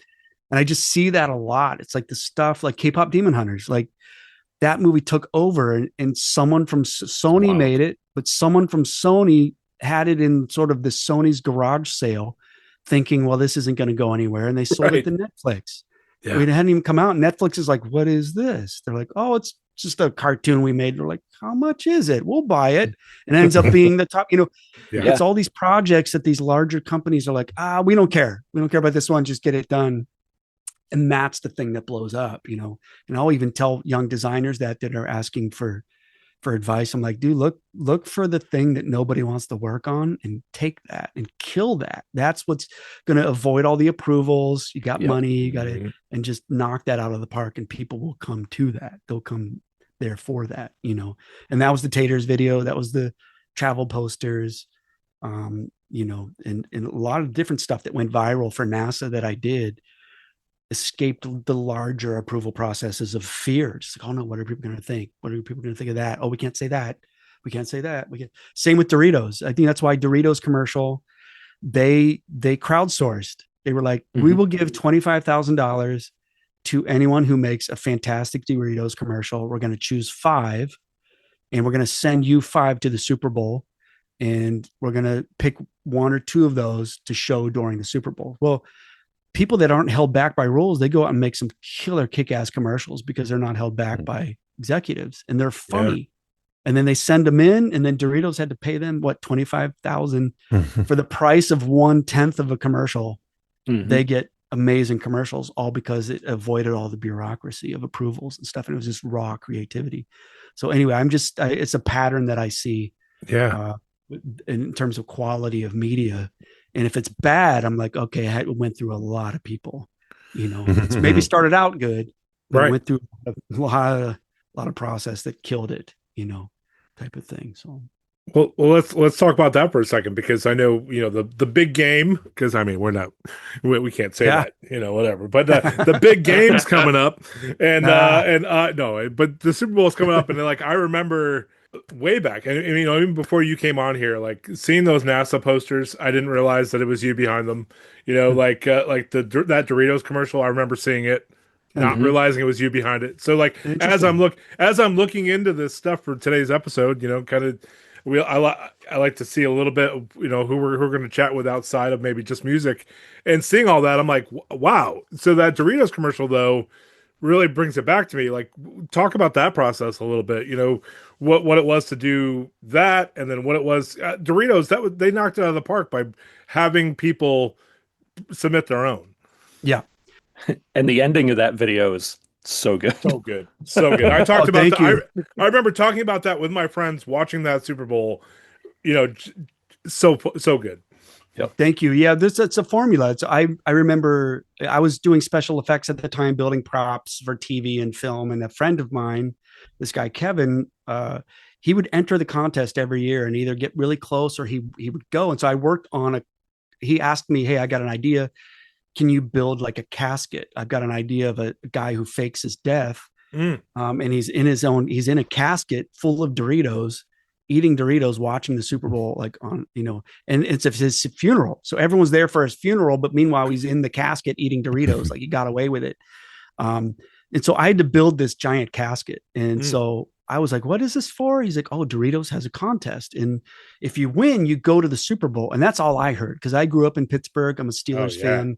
I mean, I could never afford to go to the games, my family. So we would go to the training camps. But Of course, right. like my dream was to go to the Super Bowl, but who could afford ever that? But I saw an opportunity. And so I'll even think that now, like, where do I want to go? You know, I would love to get free flights. I would love to fly first class for free for the rest of my life. How do I do that? I'll do something for Delta. You know what I mean? Like I'll see, and even you brought up doing merch for a festival. A friend of mine's daughter wanted to go to this festival. I'm like, well, here are the name of 2 companies that do the merch. Contact them and go sell shirts for a day, and you have free access to them. So I always think that there's a way in everywhere. It just may not be through the door that you think. And so I was like, when my friend, he won and he went to the Super Bowl, and he came back and he's like, oh, I didn't care about the game. We lost or whatever. And I was like, you didn't care about the game? Oh my gosh. It's the And Super so Bowl. literally the next day I thought, I'm going next year. This is my ticket to the Super Bowl. I'm going to go and hopefully the Steelers make it. But I started that next day planning and plotting what I'm going to make and how I'm going to win the contest. So I actually had a year before most people started thinking about it. And I was thinking of ideas, brainstorming with my friends. I even storyboarded and animated that commercial frame by frame to get the comedy right. Where would I cut to what? And so by the time I filmed it and sent it in, they picked me as a finalist. Because I had that goal and because I worked so hard on it to just really nail it. And I became a finalist and I got to go to the game, and everybody, my friend Jimmy Duke and I, who was my producer, because you could take someone, we went to the game and they didn't show my commercial during the Super Bowl. They showed a couple of the other guys, again, baby and a dog. Those are the ones that showed. Yeah. Right. But I learned so much. One, I got front row seats to a fantastic Super Bowl. It was the Giants Patriots game where it came down to Tom Brady's Hail Mary at the end. Sorry, Kevin.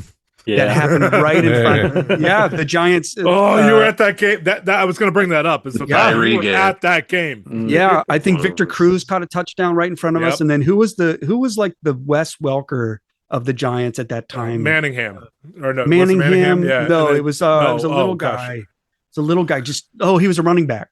He was the running back at that time, just a wall, but he caught a pass right in front of us. But yeah, it came down to that last Tom Brady right in front of us. The whole Aaron Hernandez was in front of us. Gronk was in front of us. Oh man! If you want to get into the Aaron Hernandez Netflix deep dive, right? But so I won, but I didn't win, and no one who worked for it, because Pepsi owns Doritos. Pepsi, the executives could not understand why I was so happy to lose, because everyone there, like a dude threw furniture when they didn't choose his commercial to show during the Super Bowl, because it was like, there was like you there, and then you could win $1 million if they showed your commercial. And like, if they showed your commercial, $1 million. If they didn't, you lost $1 million. And so that's what's in your head. Right. So they didn't show ours, and I was like, oh, I just lost out on $1 million. But I didn't care because I was at the Super Bowl and they couldn't understand that. I was like, you guys, this is like a dream come true to even be here. And Pepsi pay, look at all this food and look at all this, like it's all free. And they couldn't believe it. I think we go down as in history as the most grateful losers of that contest. But yeah, that was the story behind that. And then a guy pulled me aside and said, hey, you got a great commercial. Canada chose it as their spot, and we're going to show it during March Madness. And so I won the best experience, because I think the people who won the $1 million were broke like within months after that, because everybody comes out of the woodwork. Hey, I worked on that commercial. I deserve more than $100. Like it really, like I stepped back and I watched the calamity of what happens when you win a lot of money. And so I actually won that by getting an experience. But yeah, that's just the advice to everyone I tell is like, look, if you can go anywhere you want, just figure out a different door there. Right. Yeah. And that's a great way of looking at it. Is it's not that you lost $1 million. It's just you didn't win $1 million. Right. You know? Right. Yeah. I didn't have $1 million before. Right. It's not like I had $1 million and lost it. Like I didn't win something that I never had. You know? Right. Yeah. Right. And you got to go to the Super Bowl. Yeah. And to fact check myself, Ahmad Bradshaw was the running back for the Ahmad Bradshaw. Yes. Yeah, thank you for the running for the Giants. And as a good Giants fan, I had to fact check myself. Continue. Well, they could be amazing now. Ooh, with Harbaugh. Yeah. I mean, you've got all the players. You got neighbor. I play fantasy football, so I know the roster of every team, but I couldn't tell you my mom's cell phone number. You know what I mean? That's where I'm at now. But yeah, Harbaugh's there. You got some amazing players. You think Russ will stick around? With Dart, he might stick around just to be, like a good mentor. But I don't think so. He put up an Instagram post about thank you New York, and I'm like, I think he's looking. Yeah, he's gone. Yeah. He'll go to the Cardinals or he'll go to the Jets. He'll probably go to the Jets. Yeah, it's like thank you New York. I'm moving across the sideline to a different locker room. Right? Wouldn't that be weird? Sorry, we're swerving in football. Wouldn't that be weird if Russell Wilson goes to the Jets with who he was on the Steelers with what's his face, Fields? Yeah, he gets reunited with Fields on the Jets. Yeah. Anyway, all right. Football. How'd you feel about Aaron Rodgers being your quarterback? I hated it at first because I thought but he came in and really changed that locker room. Very gracious, loved the teammates. I would like to have him back next season, just one more season, because he shouldn't go out throwing in a pick six, which is what happened. Right. So I'm a big fan. I got to meet him once at my church. He stopped by a church in LA that I was part of. And I'll tell you, this is really interesting thing about him is that it's something I saw in person. And then I saw in his interviews, I had different friends saying, oh man, I love this one game. You probably don't remember it, but Randall Cobb was running down the side and he's like, and he would interrupt. He's like, no, it was fourth and 15 and there's 3 minutes to go on the clock. And he remembered every play he ever did, like locked in his mind. And I think that's what he lives for, is creating memories. And because I'd see that in interviews, and he would just go down a little tangent on specific plays and random games where this play happened and that person was there. And I thought, man, that's a skill. That's a skill to have. He's taking all of it in. So I think he'll come back, because I don't think he wants a pick six to be his final play. So I think he'll maybe, I hope he comes back.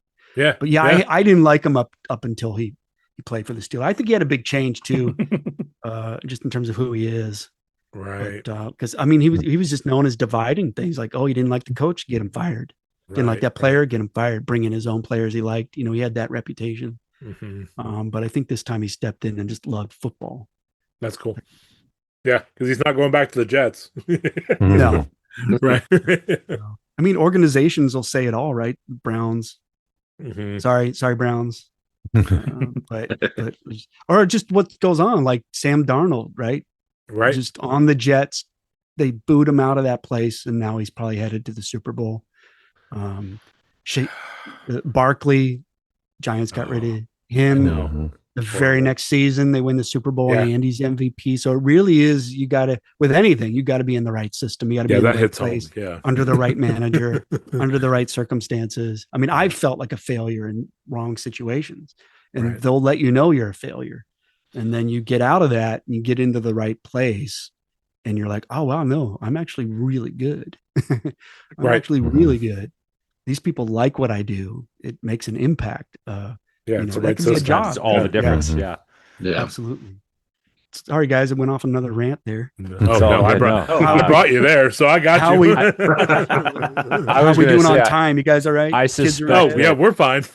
I suspect these guys would love to hear more. I've got kids that I'm responsible for putting to bed tonight, so I need to duck out. But Joby, depending on your schedule and your level of interest, I know that these guys are fans. They're big fans, as am I, and they'll hang with you if you're still interested. Yeah, once I depart. yeah, absolutely. I got another 10 minutes here. I what is it? There It's you go. 8:00 here on the West, so I got Okay. another 10 minutes if that's okay. We can Yeah, just totally that's fine. fine. There we Yeah. go. Perfect. Brock, do you want to? I mean, if you have to go, you want to hit us with that sweet outro? Absolutely. Well, and Joby, I just wanted to say that my wife bought me copies of some of those travel posters, and they're hanging up above my kid's bed right now. Is where we decided to hang them in this kidding me? house. That's incredible. Yeah. So we're grateful for those. I've got more stuff, swag I could send you to if they want, if they're Oh. super into it. So let me know. Nice.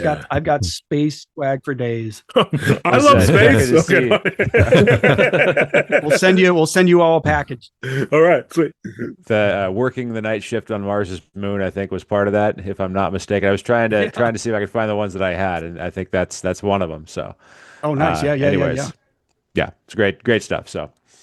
So that's the news from Lake Scabagon, where all of the space tourism posters are good. All of the commercials could win $1 million. And the new Big Sur album, 2025, is above average. Onward, Thank you, pickle thank you. soldiers. Absolutely perfect podcast. Good job, Yes, we did it. All right, I'm going to let you guys chew it up. Joey, it was nice to meet you. Have a great night. Nice to meet you, Brock. Take care. Have a good one, See you, man. Brock. All right. Later, Brock. So, Joby, one thing I wanted to say real quick before we wrap up. I just want to thank you for coming on and hanging out and really just kind of getting the vibe of the show. We intentionally try and keep things kind of loose and figured it would be fun just not to plan out our shows. Yeah.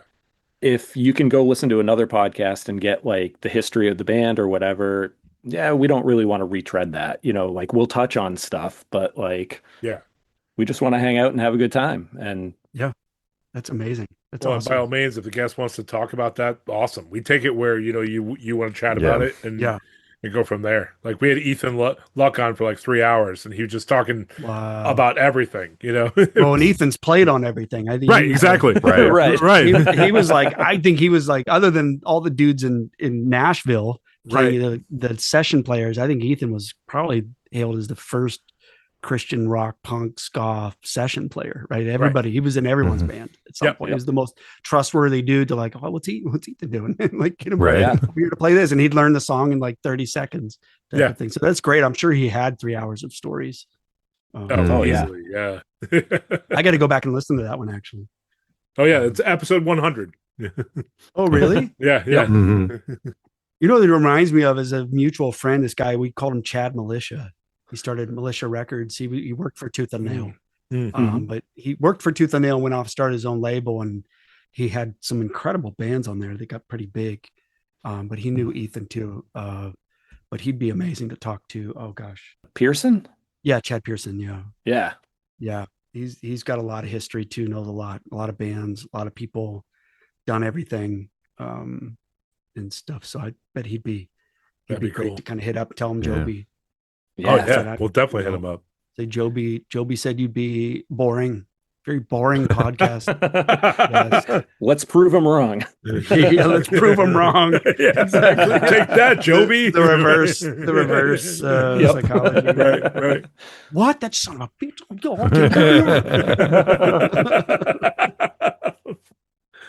Oh.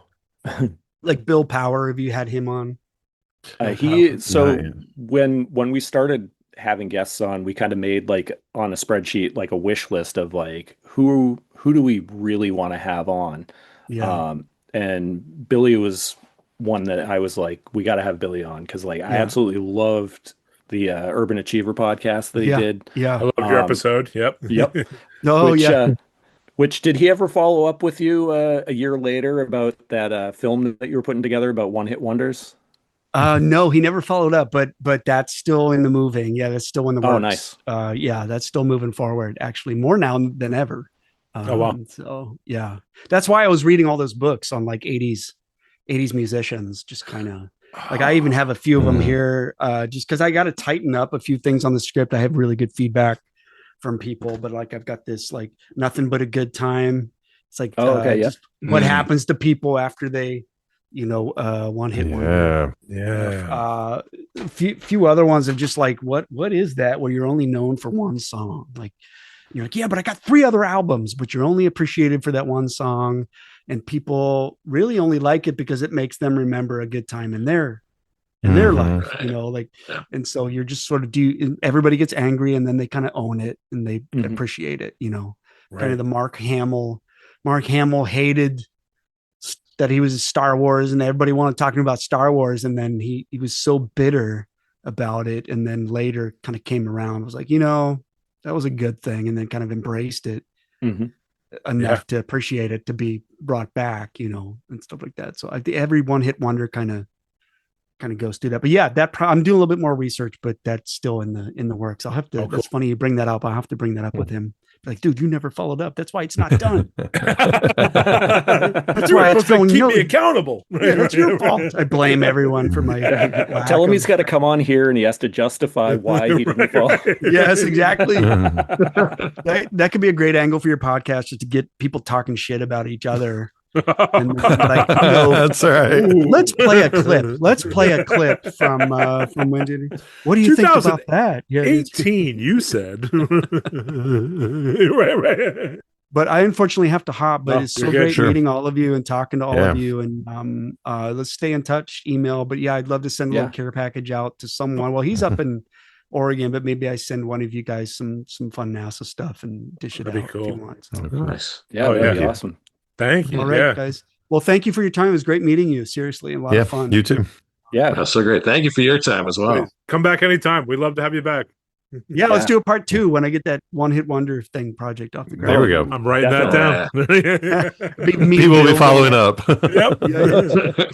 Awesome. Okay, guys, take care. Have a good night. Okay.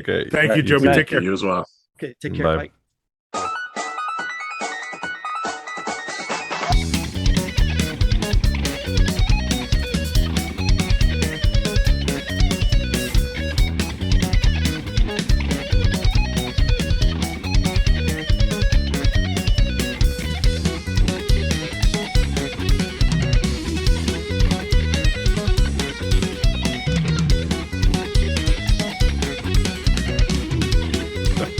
Welcome back to the Brockless edition of A Pickle Home Companion. Pickle Home Companion.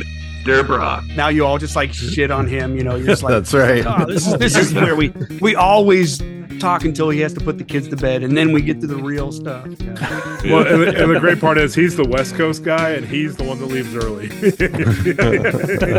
Oh, really? He's out here? Oh, that's hilarious. Yeah. He's in Oregon.